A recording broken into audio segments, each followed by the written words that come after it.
अगर हनुमान बेनीवाल जी बहुत अच्छा काम कर रहे होते तो खींवसर में इस तरह की हार उन्हीं के परिवार के सदस्य के रूप में जो चुनाव लड़ा गया था उनकी नहीं होती। कांग्रेस पार्टी के लोग हैं वो भी नहीं चाहते हैं कि मेवाराम जैन जो हैं उनके वहाँ पर शामिल हों।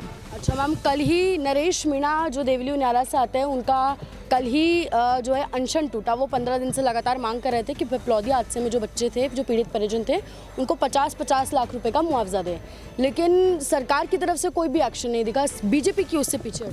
देखिए 2020 का वो मानेसर कांड भी मैं बोलना चाहूँगी जिसमें उप मुख्यमंत्री नाराज़ होकर अपने ही मुख्यमंत्री से चले गए थे। उस समय वो प्रदेश अध्यक्ष भी थे।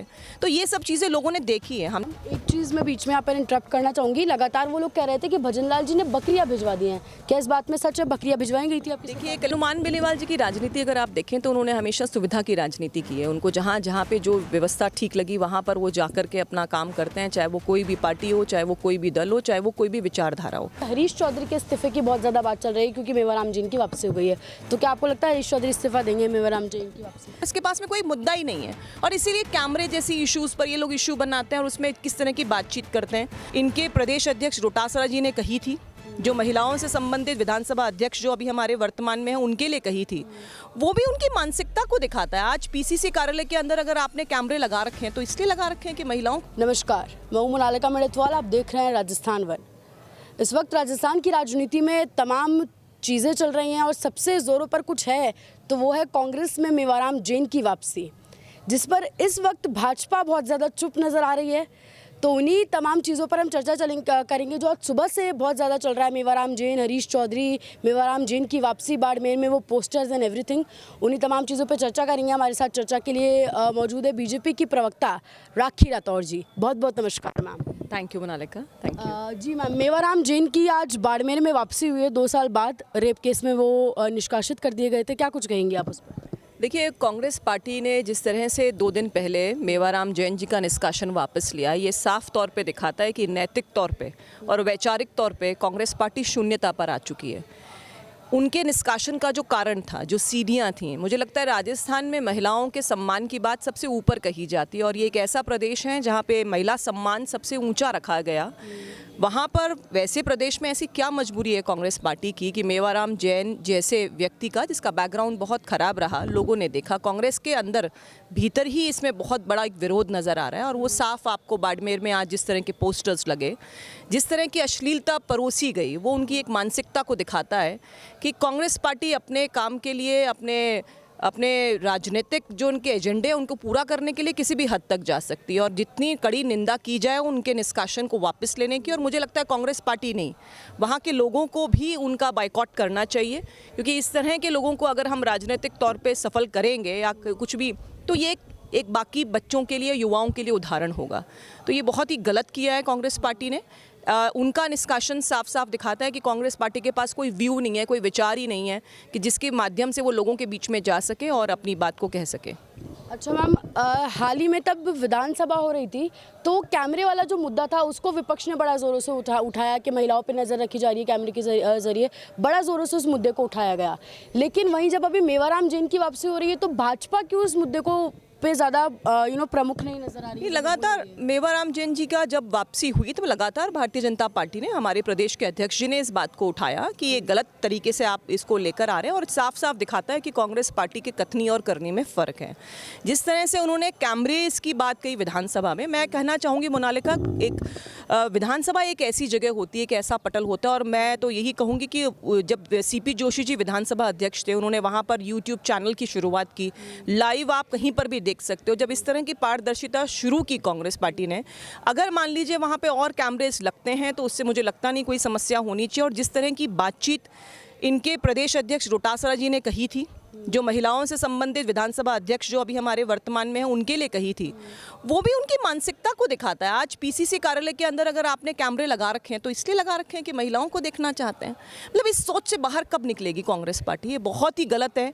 आप महिलाओं को हमेशा एक विक्टिम कार्ड की तरह प्ले करना चाहते हैं, जो कि मुझे लगता है कि सभी महिलाओं को इसका विरोध करना चाहिए। मेरा महिलाएं अगर उस कक्ष में बैठी हैं तो वो उसी पुरुष के समकक्ष हैं। हम लोग क्या बोल रहे हैं, हम लोग उतनी ही अच्छी बातें भी कर सकते हैं और उतने ही सार्थक तर्क भी दे सकते हैं, लेकिन उनकी सोच जो एक पुरुष मानसिकता है उससे वो बाहर निकलना नहीं चाहते हैं और इसीलिए हमेशा एक विक्टिम कार्ड खेलते हैं। खास बात ये कि राजस्थान में पिछले 2 सालों में हमारे प्रदेश के मुख्यमंत्री जी ने जिस तरह से काम किया है, उस काम के बूते पर 80 उपचुनाव हुए और उस पर 60 चुनावों में हम लोग जीते। तो जिस तरह से भारतीय जनता पार्टी अच्छा काम कर रही है, देवफस से काम कर रही है, कांग्रेस के पास में कोई मुद्दा ही नहीं है और इसीलिए कैमरे जैसी इश्यूज़ पर ये लोग इशू बनाते हैं और उसमें किस तरह की बातचीत करते हैं। मोटी बात यह है कि राजस्थान के अंदर कांग्रेस पार्टी खंड खंड बिखरी हुई है। हर प्रदेश में आप देखें, पूरे देश के अंदर अलग अलग स्टेट्स के अंदर, कर्नाटक के अंदर देखें तो सिद्धारमैया DK शिव कुमार है, हिमाचल के अंदर देखें तो सुखबीर सिंह सिद्धू और विक्रमादित्य हैं, MP में अगर आप देखें तो दिग्विजय सिंह कमलनाथ हैं, हरियाणा में अगर आप देखें तो हुड्डा और कुमारी शैलजा है। तो जहाँ जहाँ थोड़ा बहुत ठीक कर रही है कांग्रेस पार्टी, वहाँ इनके गुट बने हैं। लेकिन राजस्थान एक स्पेशल केस है, यहाँ पे बहुत सारे गुट बन गए। डोटासरा का अलग बन गया, जूली का अलग बन गया, अशोक गहलोत, सचिन पायलट का तो दुनिया ही सुन रही है, उसके अलावा CP जोशी अलग अपनी, भंवर राजेंद्र सिंह अपनी अलग कर रहे हैं। तो जिस तरह से कांग्रेस के बीच में एक और आज जैसे बाड़मेर में भी दिखा और उसके नीचे प्रदेश कांग्रेस कमेटी लिखा हुआ था, यानी साफ साफ दिखा रहा है कि कांग्रेस पार्टी में कहीं ना कहीं फूट है।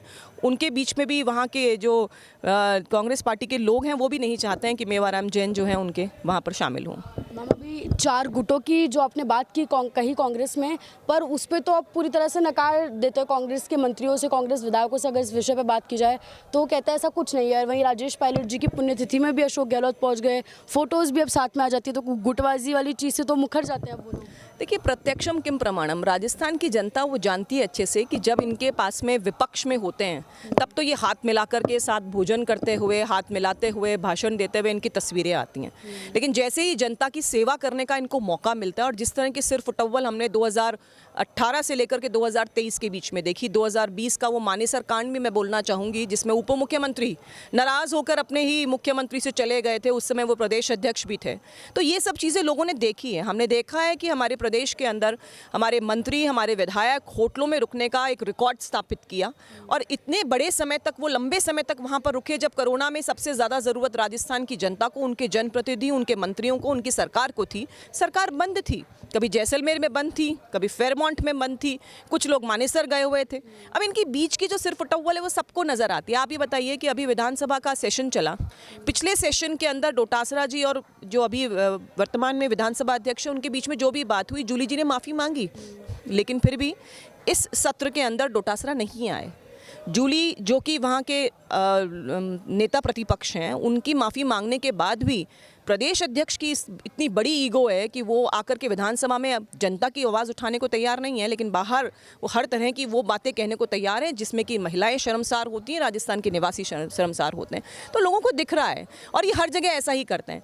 लेकिन मुझे नहीं लगता कि अब की बार इनको सिर्फ टव्वल का मौका मिलेगा, क्योंकि राजस्थान की जनता अब साल दर साल भारतीय जनता पार्टी को चुनेगी और इनको विपक्ष में ही बिठाए रखेगी जिससे इनका प्रेम प्यार बना रहे।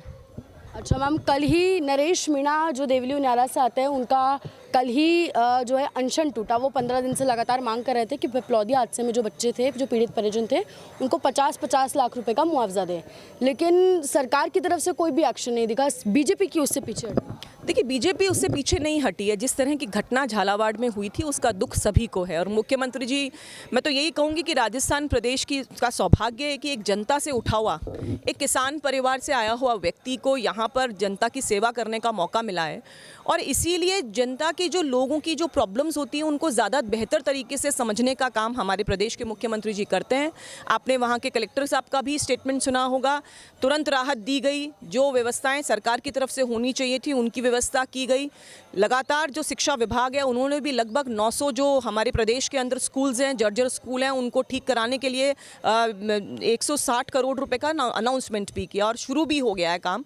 पिछली कांग्रेस सरकार ने सिर्फ फुटअव्वल किया और इसीलिए जो जर्जर अवस्था में हो गए हैं उनको ठीक करने में थोड़ा समय लगेगा, लेकिन सरकार संवेदनशील है और मुझे पूरा विश्वास है कि आगे चल के भविष्य में ऐसी कोई घटना नहीं होगी। लेकिन आप राजनीति करेंगे आकर के, अगर लॉ एंड ऑर्डर की सिचुएशन को खराब करेंगे तो सरकार जरूर एक्शन लेगी। मैम एक चीज़ मैं बीच में यहाँ पर इंटरप्ट करना चाहूँगी, लगातार वो लोग कह रहे थे कि भजन लाल जी ने बकरियाँ भिजवा दी हैं, क्या इस बात में सच है? बकरियाँ भिजवाई गई थी आपकी? देखिए, कलेक्टर साहब ने साफ साफ किया है कि आसपास कोई सामाजिक कार्यकर्ता है जिन्होंने उनको बकरियां दी थी। सरकार की तरफ से जो मॉनिटरी बेनिफिट था, जो अमाउंट था वो दिया गया था, लगभग 11 + 1 12 लाख रुपए अभी तक सरकार की तरफ से दिए जा चुके हैं मुआवजे के रूप में। और बकरियां साफ साफ प्रशासनिक तौर पे साफ साफ इनकार किया जा चुका है कि वहाँ से कोई बकरियां नहीं दी गई हैं। वो आसपास किसी ने, समाज के लोगों ने उनको दी होगी जिससे कि वो जीवन यापन कर सके। और एक अपने समाज में इस तरह की भावना होती है कि अगर कोई परेशान है तो हम यथासंभव उसकी हेल्प करने का प्रयास करते हैं। बिल्कुल नहीं दी थी।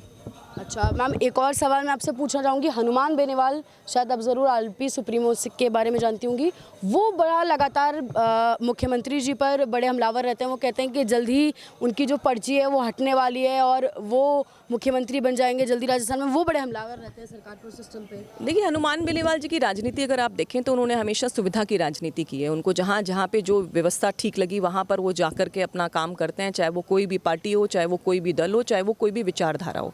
मुझे ऐसा लगता है कि राजस्थान के अंदर ऐसे नेताओं का अब जो बेस है वो ख़त्म हो चुका है। जनता स्मार्ट है, वो समझती है कि आप कुछ साल पहले उनके साथ थे, कभी एनडीए के साथ में, कभी कांग्रेस के साथ में, कभी इसको गाली, कभी उसका साथ। तो इस तरह की जब बातें आप कहते हैं और आप किसी एक जगह पे एक विचार पे रुकते नहीं हैं तो वो विश्वास चला जाता है। और देखिए, मुझे लगता है कि जनता का विश्वास सबसे अच्छा चुनाव से बेहतर क्या हो सकता है। और जैसे मैंने पहले भी कहा कि 80 जगह चुनाव हुए और जिसमें 59 जगहों पर भारतीय जनता पार्टी ने उपचुनावों में जीत दर्ज कराई है। विधानसभा चुनाव में आपने देखा कि कैसे हम 1 सीट से 5 सीट पर आए और कांग्रेस 4 सीट पे 1 पे चली गई, 3 पर तो उनकी जमानत जब्त हो गई। तो जो स्थिति कांग्रेस पार्टी की और बाकी लोगों की है, अगर हनुमान बेनीवाल जी बहुत अच्छा काम कर रहे होते तो खींवसर में इस तरह की हार उन्हीं के परिवार के सदस्य के रूप में जो चुनाव लड़ा गया था उनकी नहीं होती। तो कहने के लिए आप कोई भी स्टेटमेंट दें, लेकिन पॉलिटिकली रेलेवेंट वही है जो अपनी विचार को एक तरफ टिका कर रखे, रुक करके काम करे। ऐसे जब बार बार मूवमेंट करते हैं तो जनता का विश्वास कम हो जाता है। अच्छा मैम, क्योंकि आप राजनीति को बड़ा करीब से देखते हैं, अभी हरीश चौधरी के इस्तीफे की बहुत ज़्यादा बात चल रही है क्योंकि मेवाराम जैन की वापसी हो गई है, तो क्या आपको लगता है हरीश चौधरी इस्तीफा देंगे मेवाराम जैन की वापसी? देखिए, कांग्रेस में कुछ भी संभव है। यहाँ पर जो प्रेशर पॉलिटिक्स है वो किस तरह की संभव है, मेरी जानकारी में तो ये भी आया कि 2 दिन पहले कुछ कांग्रेसी नेता दिल्ली भी पहुंचे, उन्होंने शिकायतें भी करी। तो इनको जनता के कामों से कोई लेना देना नहीं है। आप बताइए मुझे ज़रा, राजस्थान में ऐसा कौन सा एक आंदोलन है जो कांग्रेस पार्टी ने खड़ा किया हो, जो जनता से जुड़ा हुआ आंदोलन हो?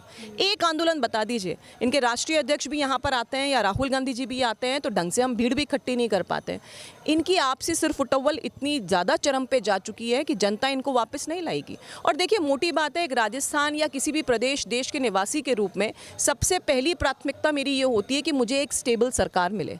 जिस तरह की अनस्टेबिलिटी हमने पिछले 5 सालों में देखी थी जब कांग्रेस गवर्नमेंट थी कि सरकार आज गई और किससे गई? अपने ही लोगों से गई। 99 के आंकड़े में आके अटकते हैं और उसके बाद आपसी सुरफुटअव्वल से पूरा समय जो है वो जनता का खराब करते हैं। ये तब भी चल रहा था। और बाड़मेर में जिस तरह से मेवाराम जैन और हरीश चौधरी जी का आपसी अदावत थी वो लोग जानते हैं अच्छे से। और उसी के क्रम में इस्तीफा तो हेमाराम चौधरी जी ने भी दिया था। कई लोगों के इस्तीफे हमने सुने हैं कि इस्तीफे आ गए थे, लेकिन धरातल पे क्या होता है वो आने के बाद ही कहा जा सकता है। बहुत बहुत शुक्रिया मैम आपके विचारों के लिए। आप क्या कुछ राय रखते हैं मैम की विचारों पर? हमें ज़रूर बताओ और ऐसे जुड़े रहना राजस्थान के साथ।